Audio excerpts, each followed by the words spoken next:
रणवीर जी, जो राजनीतिक पाखंड है ना, देश की सबसे बड़ी समस्या वो है। ठीक है, मैं एक उदाहरण देता हूं उसका। अभी पिछले 3-4 महीने में पूरे देश में इस पर बड़ी तेज चर्चा पर चर्चा शुरू हुई, सुप्रीम कोर्ट तक भी गया वो मसला। वहां भी एक पीआईएल है अश्विनी उपाध्याय की, कि भाई ये रेवड़ी बंद हो जाए। अब मैं तो समझा पहले रेवड़ी गजक वाली की बात हो रही है जो मेरठ में मिलती, फिर पता लगा नहीं रेवड़ी दूसरी है। ठीक, और उसमें तमाम तरह की बातें आई कि रेवड़ी बड़ी खराब चीज है, उससे मामला गड़बड़ा रहा है। अभी चुनाव में मैं देख रहा हूं, कोई कह रहा स्कूटी देंगे, कोई कह रहा लैपटॉप देंगे, कोई कह रहा जी इंटरनेट भी देंगे उसमें डाल के, कोई कह रहा स्कूटी में तेल डला के भी देंगे। ये रेवड़ी है कि गजक है कि मुरमुरा है? रणवीर जी, बिल्कुल बिल्कुल सर, क्या है? मैं पूछना चाहूंगा सरकार और राजनेताओं से जी, कि border guarding force, CRPF, BSF, ITBP, CISF, ये जितने 11-12 लाख जवान हैं सर्विंग, जो संसद की सुरक्षा में भी लगे हुए हैं, वीआईपी सुरक्षा में भी लगे हैं, प्रधानमंत्री जी की सुरक्षा में लगे हुए हैं, इनसे क्या गलती हो गई कि आपने हमारे पैरामिलिट्री जवानों की पेंशन बंद कर दी? ये रेवड़ी हमें दे दीजिए आप, क्योंकि सरहद के वास्तविक चौकीदार हम हैं। कोई डीजी नहीं आया, कोई आईपीएस नहीं आया। 2004 में जब जवानों की पेंशन बंद की, संसद को किसने बचाया था? सरदार पोस्ट को किसने बचाया था? हॉट स्प्रिंग को किसने बचाया था? अरे रामलला को किसने बचाया था? और हम आपको भी बचा रहे हैं। 2.5 दिन के एमएलए और सांसद को पेंशन, और जो 40 साल देश सेवा दे, कोरोना वॉरियर्स, जिन्होंने हर घर में जो फ्री दवाइयां बांटी, लोगों की सेवा की, आप कैसे भूल जाते हैं? आप मस्ती करें, आप मौज उठाएं, और जिनके कारण पूरा देश चैन की नींद सोता है, उनकी आपने पेंशन बंद कर दी। और एमएल अभी हिमाचल में माननीय मुख्यमंत्री जी ने उसमें कहा कि भाई जिसने पेंशन चाहिए वो अलग से लड़ो। 1 रैंक 1 पेंशन का जिक्र नहीं हो रहा, लेकिन प्रधानमंत्री ने 3 दिन पहले हिमाचल में एक बोला कि भाई हमने सेना को 1 रैंक 1 पेंशन दे दी। और दिवाली हमारे बीच में मनाते हैं प्रधानमंत्री जी, जिनकी पेंशन ही नहीं है, कड़ी मजम्मत करते हैं। समय आ गया, अर्धसैनिक बल के 33 लाख परिवार आने वाले चुनाव में सरकार को उसी को वोट दे। हम किसी पार्टी के नहीं है, लेकिन हकीकत यही है कि सत्ता पक्ष का हमारे लिए कुछ नहीं है। मोहम्मद तकी, क्या इस देश में जिसको सुरक्षित पेंशन चाहिए उसके पास एक ही रास्ता बचा कि वो विधायक बने, सांसद बने? बाकी किसी को नहीं मिल सकता, चाहे सीमा पर कुर्बान हो जाओ? देखिए अमिताभ जी, हमें इकोनॉमिक्स को बहुत गहराई से समझना पड़ेगा। दुखद मामला हो जाएगा कि केवल नेता बनोगे तो मौज होगी, बाकी मौज नहीं हो सकती। मौज छोड़ो, बाकी सुरक्षा भी नहीं हो सकती आपकी जीवन की, आर्थिक। जी देखिए, भारतीय जनता पार्टी ने भारत के जो रिसोर्सेज हैं, जो लोकेशन हैं, जो संपदा है, वो सिर्फ मोड़ दी है पूंजीवादियों की तरफ, और देश की जनता से छीन रही है। हर देश की जनता से रोजगार भी छीन रहे हैं, उनका काम भी छीन रहे हैं, पेंशन भी छीन रहे हैं, और सारा धन दे रहे हैं अपने पूंजीपति साथियों को। अब बताइए, अगर पैसा एक जगह पे सेंट्रलाइज हो जाएगा तो देश बटेगा नहीं, तो देश की बाइंग कैपेसिटी कैसे बढ़ेगी? देश के अंदर और उद्योग कैसे बनेंगे? जब लोगों का पैसा ही नहीं हो, लोगों को पेंशन मिलेगी तो लोग जाके पैसे को बाहर खर्चा करेंगे, जिससे साबुन, तेल, पापड़, दाल सब बिकेगी, जिससे रोजगार और उत्पन्न होंगे। हाँ, वो एक साइकिल है, एक पूरा साइकिल, एक पूरा चक्र है अर्थव्यवस्था का। ठीक बात है। मैं अभिमन्यु, ठीक है, मोहम्मद तकी समय कम है, मैं अभिमन्यु त्यागी के पास। अभिमन्यु त्यागी, 10, 12, 15 हजार में सब सांसद, विधायक, सब विधान परिषद, विधानसभा सब जुड़ जाएंगे। ठीक, आबादी है देश की बहुत बड़ी। जयराम जी ने कहा कि भाई पेंशन चाहिए तो एमएलए बनो, राजनीति में आ जाओ, बाकी को नहीं मिलेगी। तो 15,000 में सब अट जाएंगे कैसे? अमिताभ जी देखिए, पेंशन देने के लिए नीयत की भी जरूरत। जहां लाखों करोड़ रुपए चंद पूंजीपतियों के माफ हो रहे हैं, जहां लाखों करोड़ रुपए देश की जनता के लेकर भाग गए पूंजीपति बाहर विदेश में है, जहां लाखों करोड़ों रुपए के मेले लगा देते हैं, घूमने में खर्च कर देते हैं, शौक में खर्च कर देते हैं, एडवर्टाइजमेंट में खर्च कर देते हैं। ऐसे में आप जो हक है ओल्ड पेंशन का वो क्यों नहीं दे सकते? ये तो जुमलेबाजी है, ये नई नई शब्द लेकर आएंगे, बहुत भारी भरकम शब्द भाजपा लेकर आएगी। ये पहले से भी दिया जा रहा था, आपने भी बताया 1950 से दिए जा रही है, बहुत सारी योजनाएं हैं। जब खाने के लिए अन्न भी नहीं था जब भी दी जा रही थी।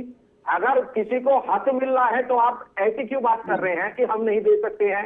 ये तो ऐसा शो कर रहे हैं भाजपा वाले कि जैसे कि ये हम उनका काम किए बिना दे रहे हो, जबकि वो अधिकार है, उन्होंने पूरे जीवन कार्य करा है, वो बुजुर्ग है। सरकार की भी आवश्यकता है, सरकार की भी को भी ये करना चाहिए कि उन लोगों को उनका हक देना चाहिए, बुजुर्गों को उनका हक मिलना चाहिए।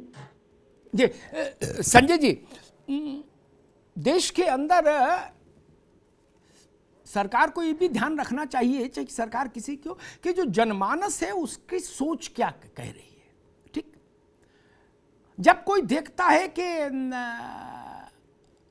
सीमा की सुरक्षा करते हुए जवान शहीद हो गया, और जो लोग शहीद होते हैं वो भारत के बहुत, ये सामाजिक सच है भारत का, इसमें बहस की गुंजाइश नहीं। ठीक, बड़े लोगों के बच्चे बड़े पदों पर जाते हैं सेना में, बॉर्डर से, पैरामिलिट्री फोर्सेस में, लेकिन जो पहली पंक्ति में जो कुर्बानी देने वाला खड़ा होता है वो किसी किसान का बेटा होता है। ठीक, उसकी लाश जब घर आती है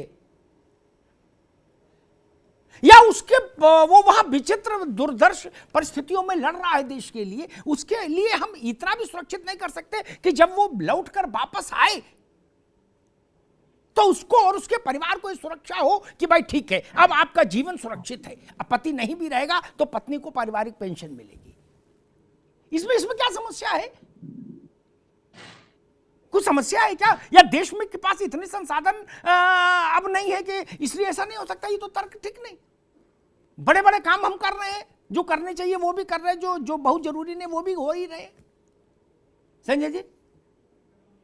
अमिताभ जी, आपको याद होगा जी, कारगिल के वार के पहले अगर सैनिक मर जाता था तो उसका शव घर पर आता था क्या? नहीं आता। आपको याद होगा कि इसके पहले सैनिक मर जाता था, उसकी पत्नी को पेट्रोल पंप मिलता था क्या? नहीं मिलता। तो सारा का सारा देश को कौन से आपने पुलवामा शहीदों को पेट्रोल पंप आपने नहीं दिया? पुलवामा शहीदों को कुछ नहीं दिया, उनके बदले देखिए, सारे फैक्टर्स में बेटर करने की लगातार कोशिश हो रही है। और अभी ये हमारे कांग्रेस के या आपके मित्र कह रहे थे कि आप बैंक को दिवालिया कर रहे हैं। आज बैंक को दिवालिया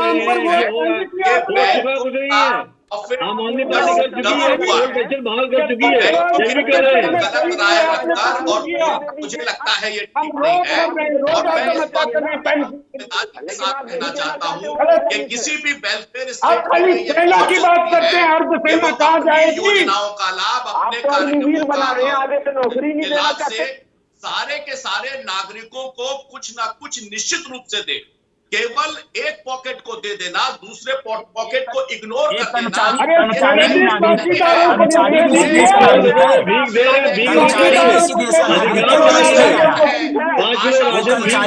इसी देश का, इसी प्रदेश का नागरिक है। जब आप पेंशन नहीं दे पा रहे, जब आप सैलरी नहीं दे पा रहे, तब आप भीख दे रहे हैं 5 किलो राशन की। पेंशन खत्म कर दी गई,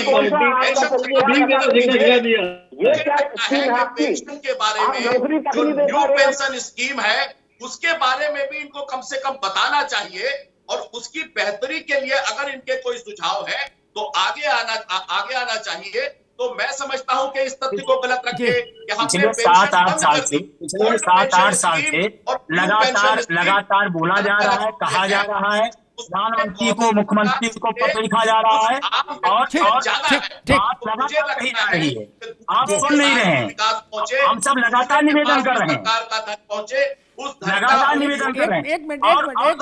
माननीय जी, आप सुनिए, योगी जी ने भी पत्र लिखा था, पुरानी पेंशन बहाली का योगी जी ने पत्र लिखा है, केशव प्रसाद मौर्य जी ने पत्र लिखा है, आपके माननीय मुख्यमंत्री जी, हमारे मुख्यमंत्री जी ने 13 में पत्र लिखा, कर्मचारियों को पुरानी पेंशन दी जानी चाहिए। माननीय योगी नाथ साहब हमारे मुख्यमंत्री, उन्होंने पत्र लिखा है, उन्होंने कहा पेंशन जरूरी है, ओपीएस महत्वपूर्ण है देश के लिए, कर्मचारियों के लिए भी। वो 13 का पत्र है, 13 का पत्र है। आपके पेंशन के तरीके पत्र पर है, अंतर हो हमने सकता नहीं लिखा है, पेंशन के माननीय प्रोसेस पर मुख्यमंत्री जी अंतर ने हो लिखा सकता है, है, पेंशन की माननीय मात्रा पर मुख्यमंत्री जी अंतर ने हो लिखा है। सकता है, लेकिन ये और मैं कहना चाहता हूँ, रघुकुल रीति सदा चल जाए, प्राण जाए पर वचन न जाए, ये हमारे यहाँ पे संस्कृति नहीं है। कम से कम आपको अपनी बात को जिम्मेदारी से कहना चाहिए। पेंशन समाप्त नहीं है, नई पेंशन की स्कीम लागू है। और मैं बिल्कुल नई पेंशन व्यवस्था में 700 मिल रहा, 700 रुपए, 700 रुपए महोदय, 800 रुपए, 1200 रुपए, 700 रुपए, 1200 रुपए, 900 रुपए, जो आप करोड़ों का खाद दिखा रहे हैं और उसमें 700 रुपए मिल रहे हैं, जो करोड़ों की एमएलए एमपी को दे दीजिए, भाई रुकना होगा संजय भाई, ठीक है, आ गई विजय जी, आ गई बात, विजय जी अभी रुकना होगा, आगे बात।